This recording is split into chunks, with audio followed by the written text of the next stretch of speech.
welcome to The Shed. I am your man Shed. We are back here with the Bible, back here with Genesis chapter 4. So, what have we learned so far? The earth was created in just 6 days. On the seventh day, the Lord rested. He created Eden, which had this dodgy tree, the tree that would give incredible life. Now, then, in the last chapter, chapter 3,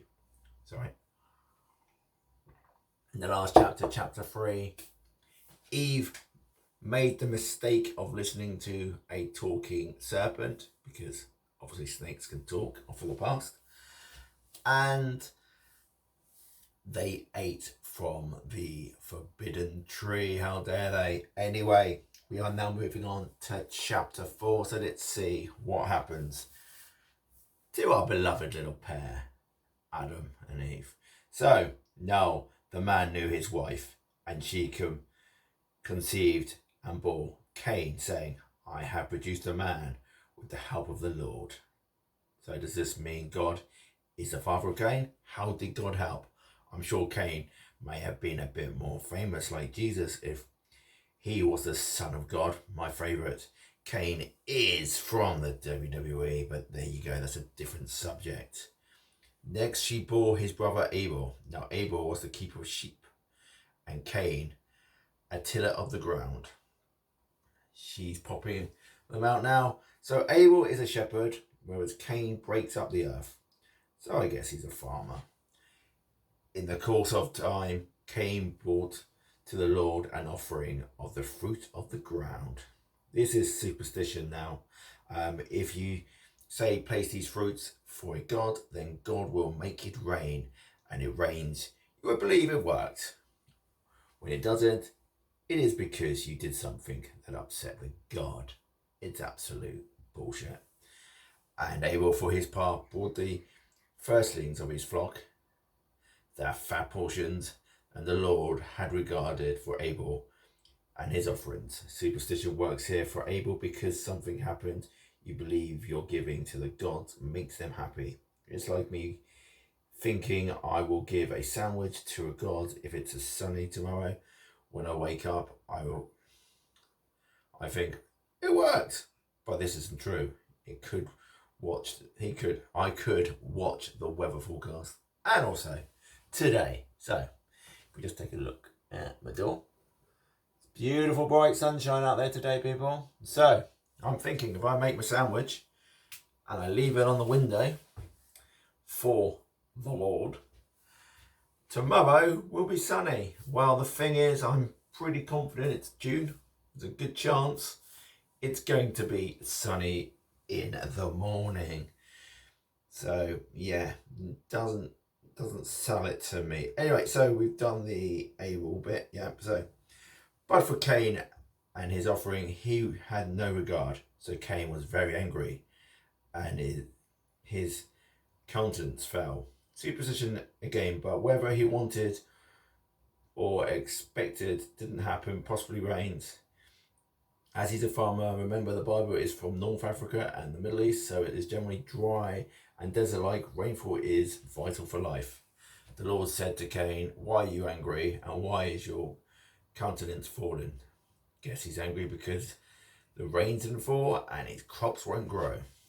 So now this particular next line I've highlighted because I believe this is one of the cherry-picked lines, probably from off of Genesis, because it makes it all look good for your Lord. If you do well, will you not be accepted? And if you do not do well, it's sin lurking at the door. Its desire is for you, but you must master it. This is a Yoda moment when fear leads to anger. They are saying, except you can't always have it go your way. Don't get distressed, but it's not you who have a family to feed. This is a good preacher style line in my humbled opinion, but what would I know, not being a preacher? Cain said to his brother Abel, let us go out to the field. And when they were in the field, Cain rose up against his brother Abel and killed him. Nice. Thanks for that. First true bit of murder and violence is massive off of the Old Testament. However, he killed his own brother, no reason given as to why. Must be jealousy and the superstitious crop and lamb offerings. Then the Lord said to Cain, where is your brother Abel? He said, I do not know. And am I my brother's keeper? This is still used today as a blatant lie to God. It's already leading to a 10 commandments with the lies, greed, sin part. This building to part 1, I respect massively. What? Oh, sorry.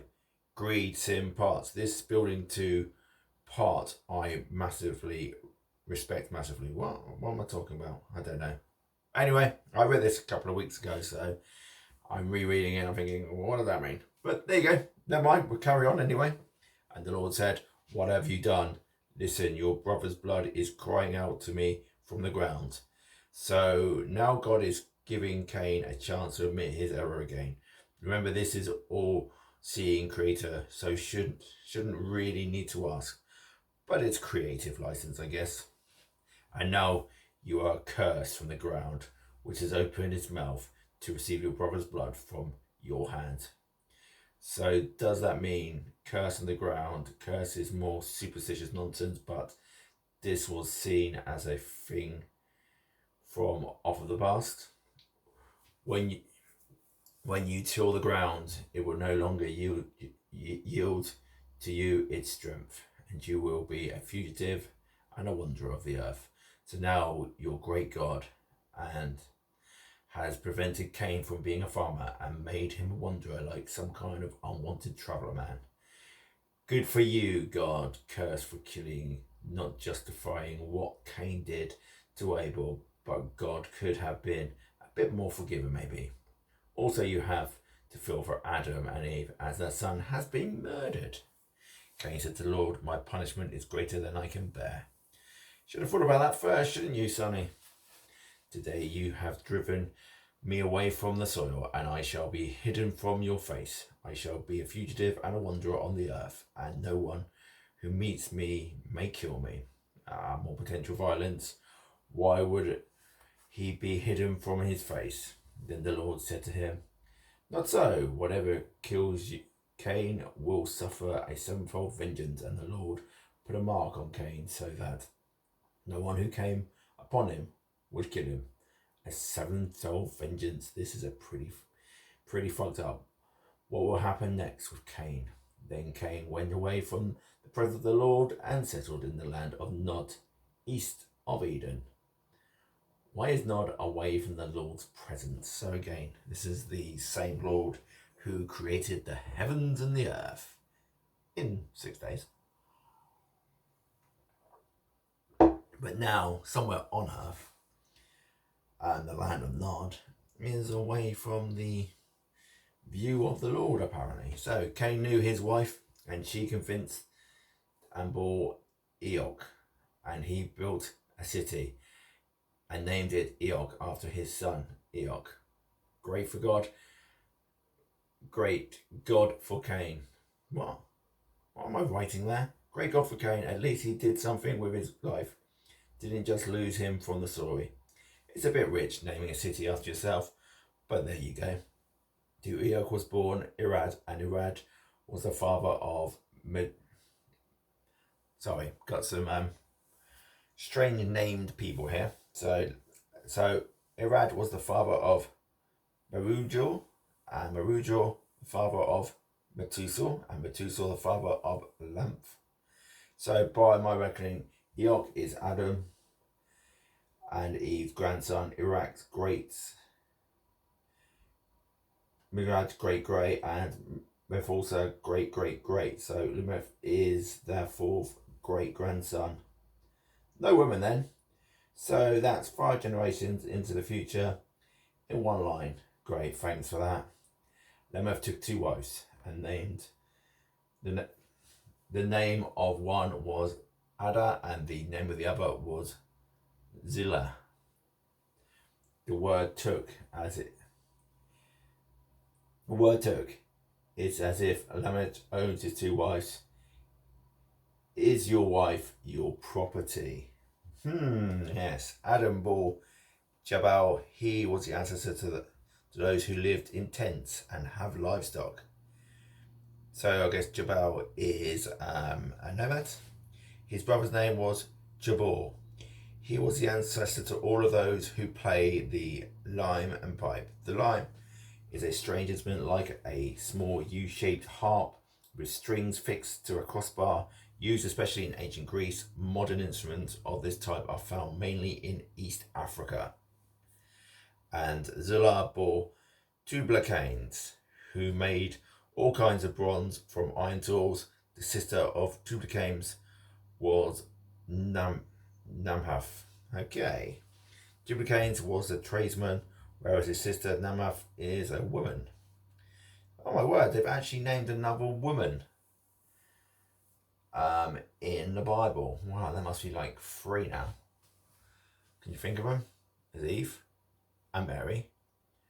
And now, what's her name again? Namhaf. Yeah, that's going to be a memorable one, isn't it? Anyway, Namhaf used his wives Adal and Zillah. Hear my voice, you wives of Lamech. Listen to what I say. I have killed a man for wounding me, a young man for striking me. It's him telling them that he will lash out if he is provoked or needs to protect himself. Cain is avenged sevenfold, truly Lamech's sevenfold is one of the 7 deadly sins, though thou shalt not kill. According to Roman Catholic theology, the 7 deadly sins are the 7 behaviours or feelings that inspire further sin. They are typically ordered as pride, greed, lust, envy, gluttony, wrath, and sloth. So I guess it's wrath, because God doesn't ever have anything to do with wrath. Okay, so quick advert here for other things I'm actually doing on my channel. At the moment, we are doing a series on conspiracy theories. That's my new go-to thing, where we look at things like flat earth, we look at creationism. We're going to do a bit also on what's it called, astrology, because that's also a pseudoscience, and any other sort of pseudoscience, vaccine deniers, things like that. Things that people should know about. Don't have a problem with someone saying, hey Andy, the world is flat and it was all created by the Lord. Because to be fair, that's how people used to think. And I don't personally have a problem with people having these beliefs, but when these beliefs become dangerous because they're saying, don't take vaccines because they're not properly tested, that's when this diode has a problem. So, catch me on these channels and we will watch these videos and enjoy, and don't forget to subscribe and leave me a comment. Let me know what you think. Comments are great. Let's get back to the video. So, line 25 then. It goes on a bit. We are on the last line. Who knew? Anyway, Adam knew his wife again, and she bore a son and named him Seth.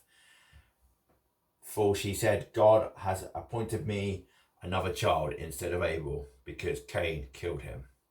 In modern times, people are trying for another child to replace a lost one. However, this is now going back to Eve, from off of Adam and Eve. Again, Sexist Pigs, who wrote this, is about Adam's wife. He has a name. And the final line of chapter 4 was not that one, it is this one. To Seth also a son was born, and his name was Enosh. At that time, people began to invoke the name of the Lord. Yeah, sure, the Bible wasn't even written yet. Yeah, but people knew off of the Lord. Wonder what it was like religiously at these times. Did writing down passages of text kind of legitimize your faith-based system? Because most people wouldn't have been able to read or write. So that was chapter 4. So quick recap. Adam and Eve's son is killed by his own brother. Don't really know why, but he was cursed by the land for killing Abel. So he became a wanderer we learn the next 5 generations and how the wives are basically owned by the husbands. Good news, ladies. Your only real purpose is to pop out children and do what your man demands. Then there's Adam and Eve. They came back and had a son called Seth. Plus, all the men are tradesmen and the women are hardly mentioned. Your Lord's ladies. Really? We did have another woman named, though. What was her name again? It was Nymph. Yeah, I can't think why that one didn't catch on. So next is chapter 5. This is a good one. It's the proper made up bullshit in this chapter. To be fair, I'm surprised the pages close is so full of... Sorry. So the next chapter is chapter 5. This is a good one. It's a proper made up bullshit in this chapter. To be fair, I'm surprised the page closes so full of so much. Imagine the oldest person you have ever known. Could be a grandparent or parent. Their age is nothing on the age of man in the Old Testament. Now, thank you for watching. Hope you enjoy your day, wherever you may be. Don't forget to like, share and subscribe. I have been your man and shared NDP. See ya, pals!